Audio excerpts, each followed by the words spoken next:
Hello and welcome everyone.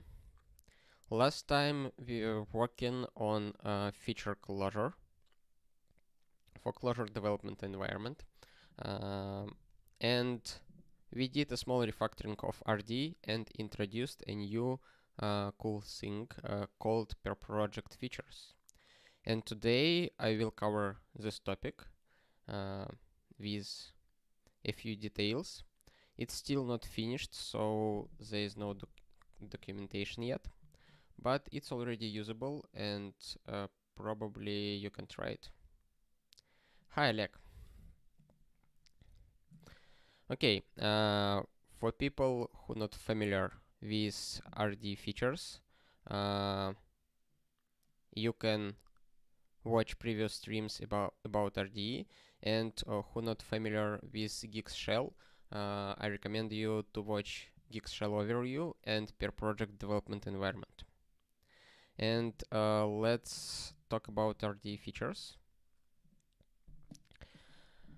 It's a building block of RD.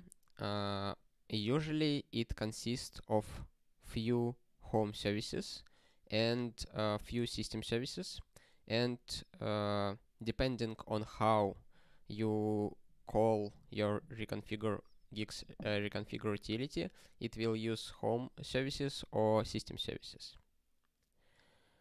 For example, we can take a look at feature-eglot, and inside this feature you see the declaration of home services. Actually, there is only one home service, but this service depends on the values provided to feature-eglot. And also there are system services, which creates SUID binary on a special path which will be used later. Hi, Demis. And also every feature can provide values which will be shared across all the RD features. This is basically what RD feature is. And you can use it both for system reconfiguration and home reconfiguration to create your operating system or home environment. And my usual home environment consists of a lot of Emacs related features. And to work on Clojure projects, I prefer to use two more features called feature nix-shell. It's LSP interface for Emacs, and also feature-clojure, which installs Clojure itself, JDK, some Emacs packages, and so on. And right now, if I open a new Emacs instance, and we'll try to call eglot command or cider, it won't find anything. It's because I not enabled those features yet. But if I do home reconfigure,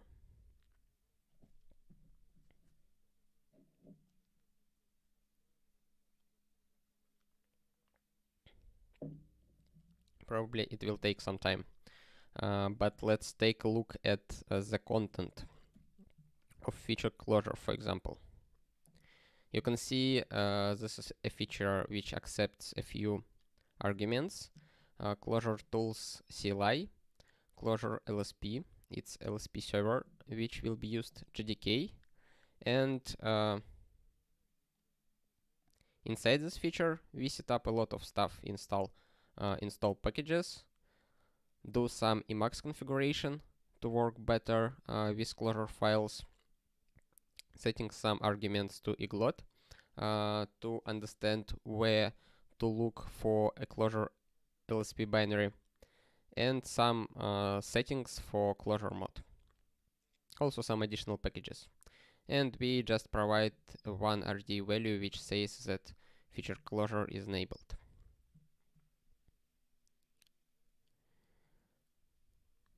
relatively simple feature, but at least it will add clojure mod, emacs cider package, and emacs-eglot. So we will get some completion, smarter iMenu, refactoring capabilities, REPL, and almost all necessary things that we need for Clojure development.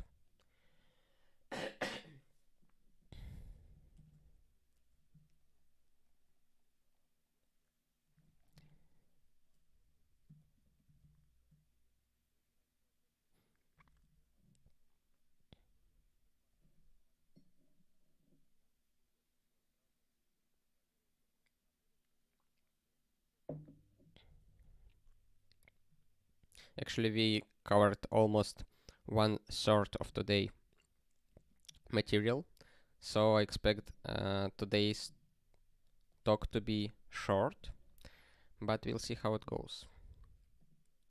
Nice. My home environment was reconfigured, so now I can launch another Emacs instance, and eglot and cider will be present here. So now I can open some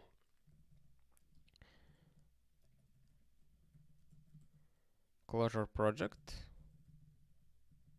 open Clojure file, and check if eglot works here. We can see at the top that eglot is activated, and we can see that iMenu works, and we can navigate through the code. Also, we can launch cider. It will create a REPL, and now we can evaluate different forms and see that REPL works correctly. In case of incorrect form, it throws an exception. In case of correct form, it just provides a value of this form. Go to definition also works. And iMenu inside Clojure core also works nicely. Also, let's check if eglot rename or some other refactoring tools will work.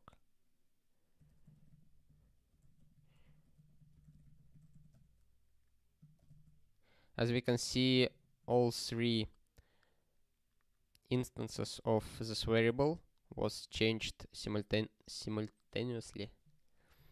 Okay, very good so far, but in most cases we don't want to pollute our home environment with the stuff that actually a project related, because it's probably a good idea that everyone in the team uses the same tooling and the same version of the LSP server REPL dependencies and get the same environment, so they don't have some flaky tests or some strange errors that can't be reproduced on other developer setup. And for many other reasons, it's a good idea to have a reproducible, similar setup on each developer's machine. So it would be cool to move this functionality out of my home environment and to make it a part of the project.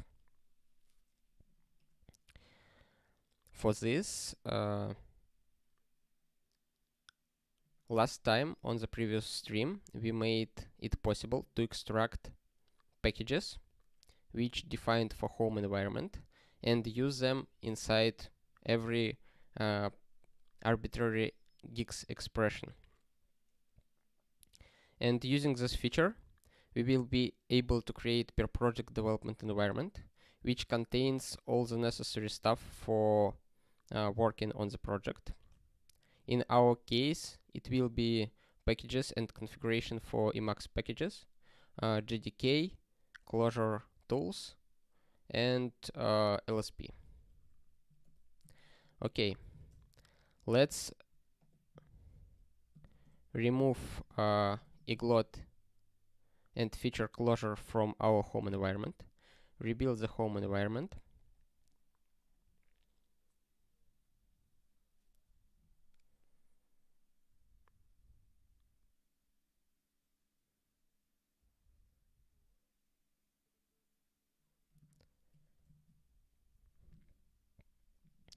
and while it builds, let's open shell and let's recap the material from one of the previous streams about direnv. We will be using guix.shell explicitly today to demonstrate how it works, but in reality, in most cases, you don't need to call any commands. You just navigate to the directory of your project, and all necessary stuff like environment variables, load passes, and all other things will be sourced automatically by direnv using .envrc file, where you can define what you want to do when you enter to the directory of the project. So if I go,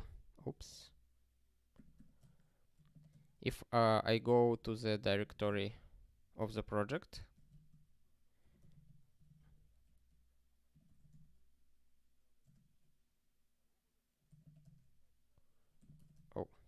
okay.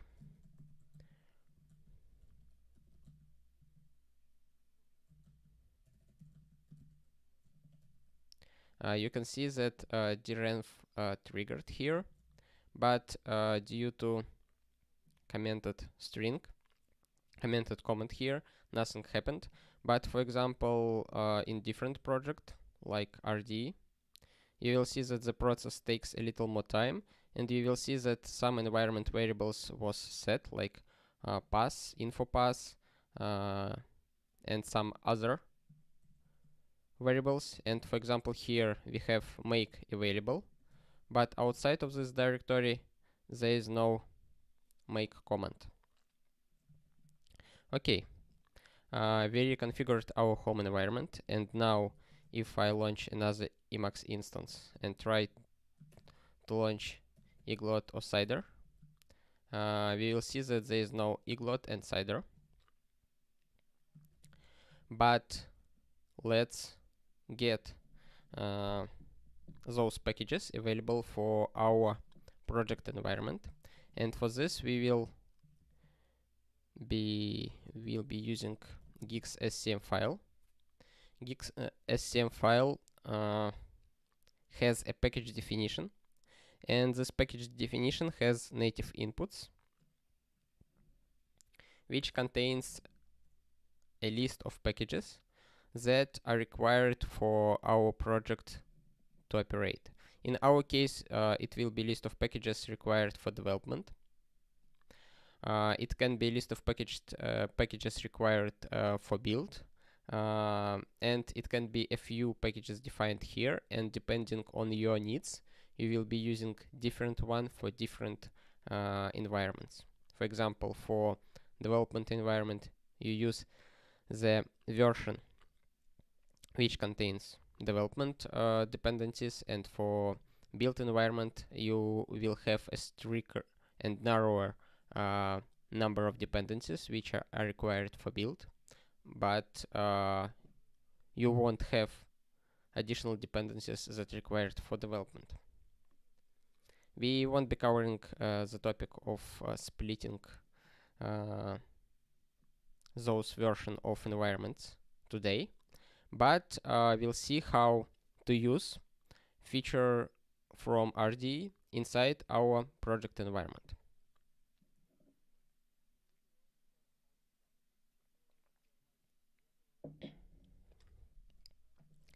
You already see that I defined a variable called clojure RD, and it's a basic RD config which contains only 3 features: emacs portable, emacs eglot, and feature-clojure.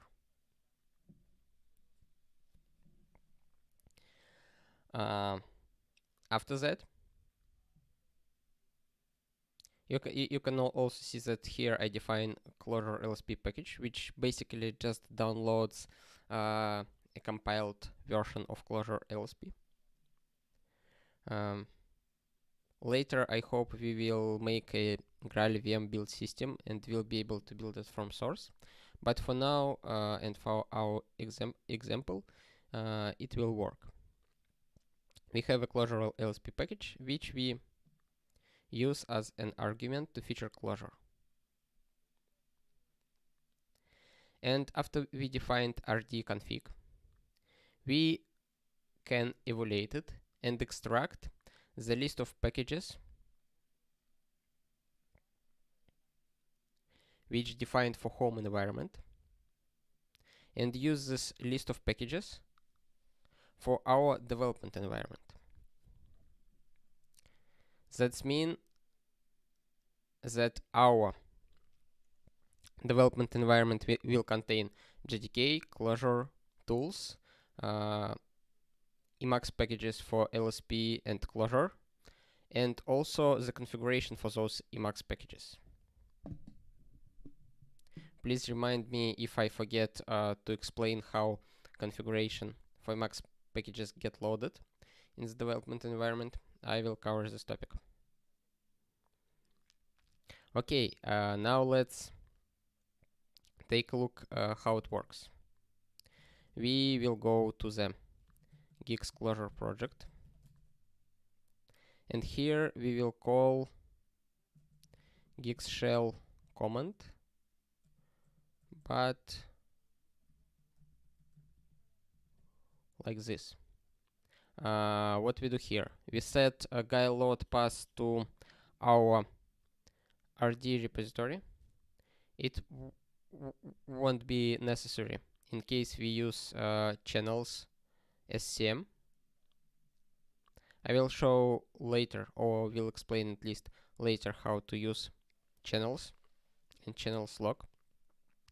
But right now we will spawn a shell which uses our guix.scm file to provide an environment for our project.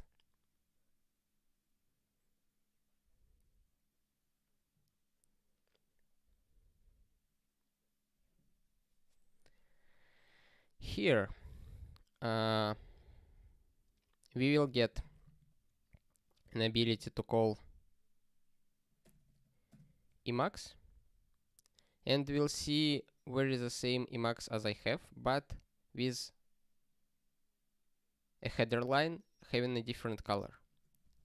And in contrast to our usual emacs, which doesn't have eglot, this emacs will have eglot and cider.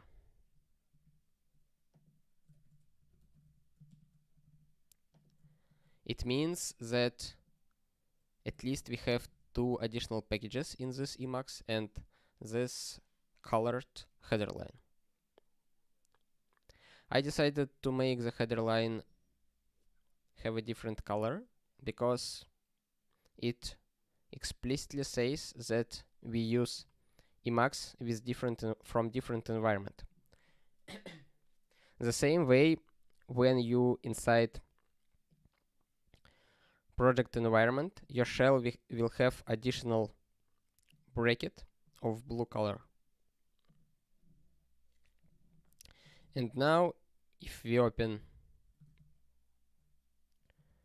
our source code, we can launch eglot and can launch a cider.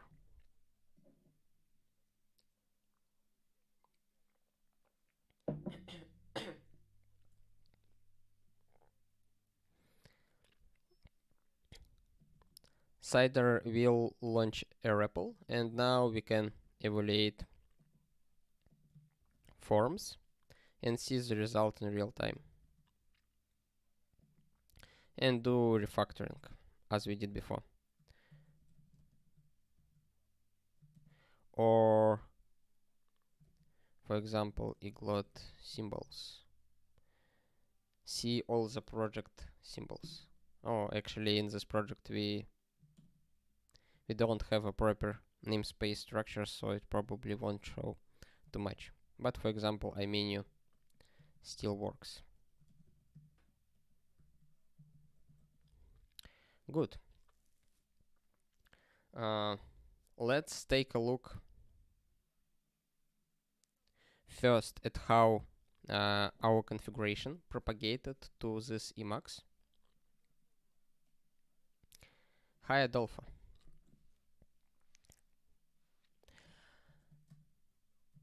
We have in RD we have a configure packages for different features, and for example configure-clojure package contains the source code which sets everything necessary for Clojure development, and as you can see it sets the path to Clojure LSP that we used as an argument for feature-clojure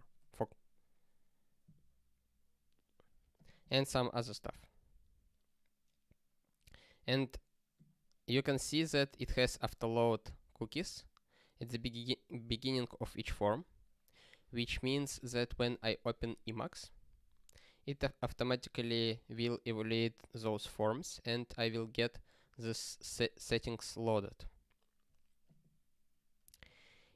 In contrast,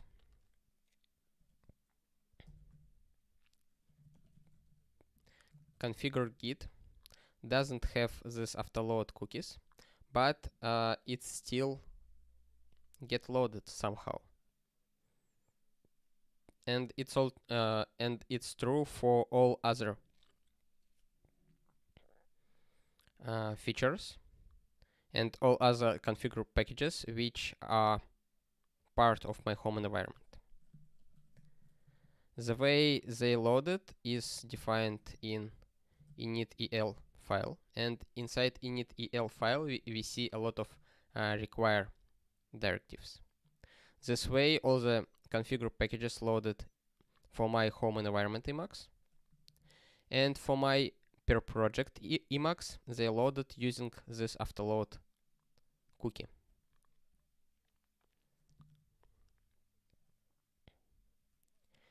And now you see that we mixed both features from home environment and features from our project environment. It's done for convenience, because everyone have a different taste. Someone want one type of color scheme. Someone prefer dark color schemes. Someone prefer different font and maybe different completion engine. So in project environment, we will try to keep only most necessary parts needed for development and related to the packages necessary for build project, for refactoring, and so on. And the rest will be done by the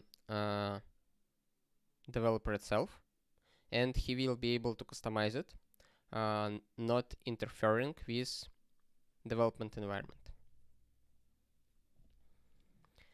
It makes the setup a little less reproducible, because we have two entities, which each of them is reproducible on its own, but the combination of two of them is a little harder to reproduce, but still possible.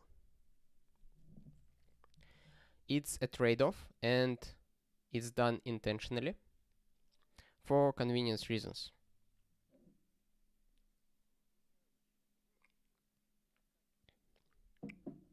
Also, the features implemented in such a way so they minimize the surface where they can conflict. So it should be relatively easy to debug features in case of some irreproducible issues.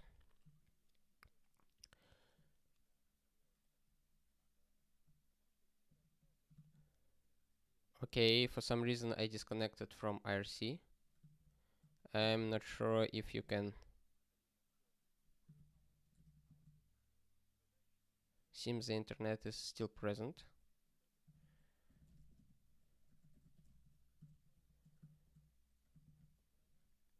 Okay, I hope there is no problem with internet connection.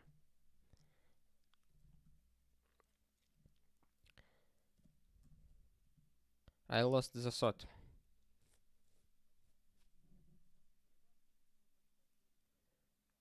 We were talking about splitting features between home environment and development environment. And oh, thank you, Demis. And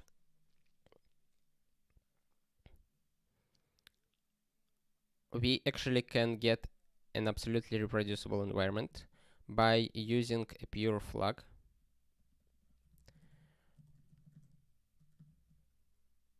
like this. But before doing it, let's just launch emacs with -q flag, and you will see that none of the home features are loaded. You can see menu bar, you can see the different font, you can see that there is no vertica completion. But for example, I can require configure completion.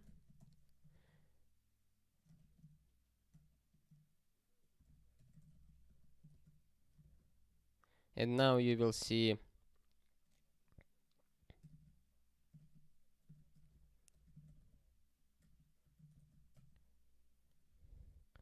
some changes happening here.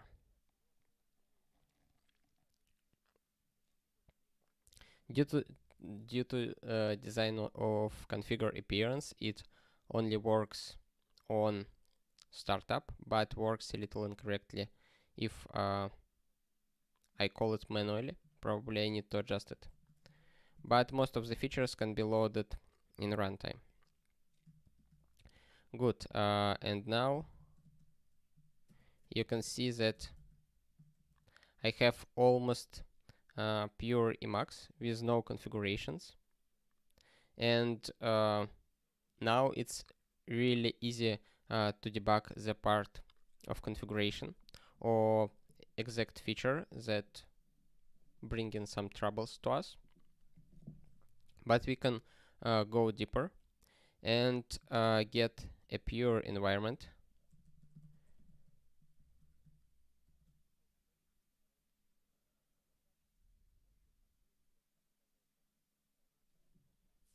which will spawn an Emacs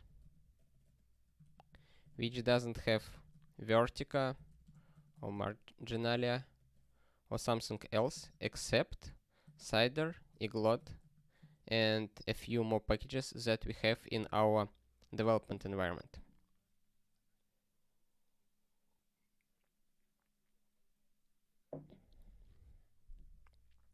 That means this setup is really reproducible and doesn't interfere with our home environment at all. But as I said earlier, it's more convenient that when you can have part of your setup defined in your home environment and adjusted to your needs and liking, and the other part which shared among developers of your project, which is a part of per project environment, and you can combine them. And the RD features made in the way where it's easy to use the same feature both in your home environment and in the development environment, and to move this feature back and forth between those two. And for example, if you usually work on Clojure using your home environment, you can do it. But if you need to work on the project with specific version of Clojure or JDK or some other dependencies and some other configurations, you can disable Clojure, feature closure in your home environment, and use feature-clojure from your development environment. And the rest of the setup will be the same. If you have any questions, it's time to ask them, or ask them in IRC or by email later. You can find contacts on my website.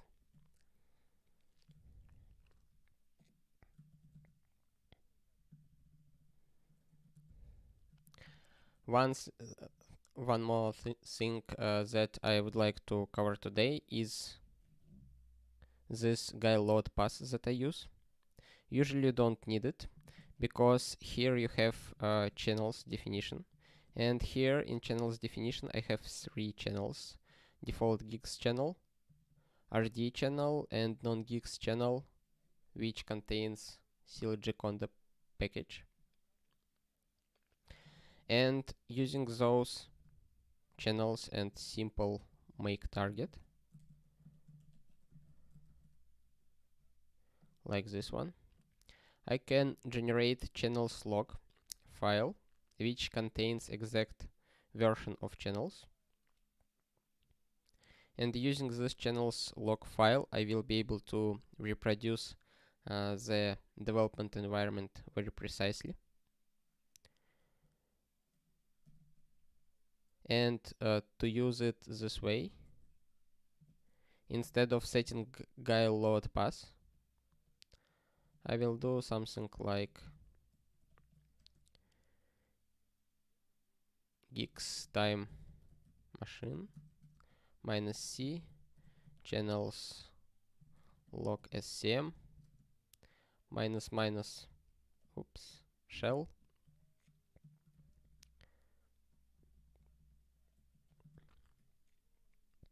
and we'll get such a long comment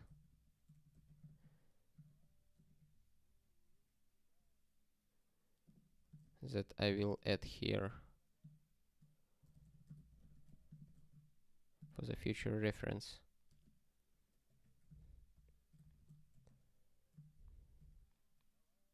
Actually,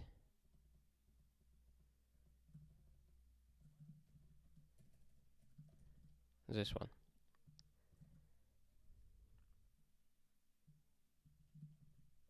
I will share this node later, and it will be available on both my site, on Git repository, and probably in the description of the recording for the stream.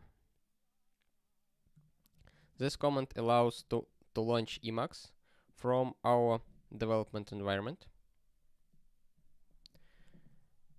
and combine both features from our home environment and development environment. And the example I use here with guix.scm pass is necessary because I do a lot of changes and I don't want to rebuild channels every time I do a small change. So I set guix.scm pass manually, but with channels log you don't need to do so. And that's probably it for today. Let's do a small recap of today's talk.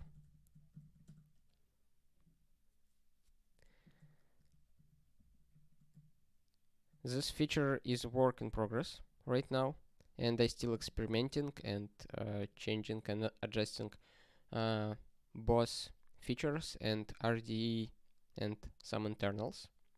You probably can see on mailing list that I introduced a breaking change for Lisp configuration service. Now it accepts a RDE config to make it more integrated in RD and utilize sharing of the values. But it's already quite usable, and probably I will commit the rest of the stuff in the nearest future, and you will be able to test and try it yourself. The design, this feature is designed in a way we balance between reproducibility and convenience, But if you're really into reproducibility, you can use a pure mod for guix.shell or even a container and get almost complete reproducibility. And you always have a way to use the same feature in your home environment and development environment and migrate this feature back and forth between those two environments.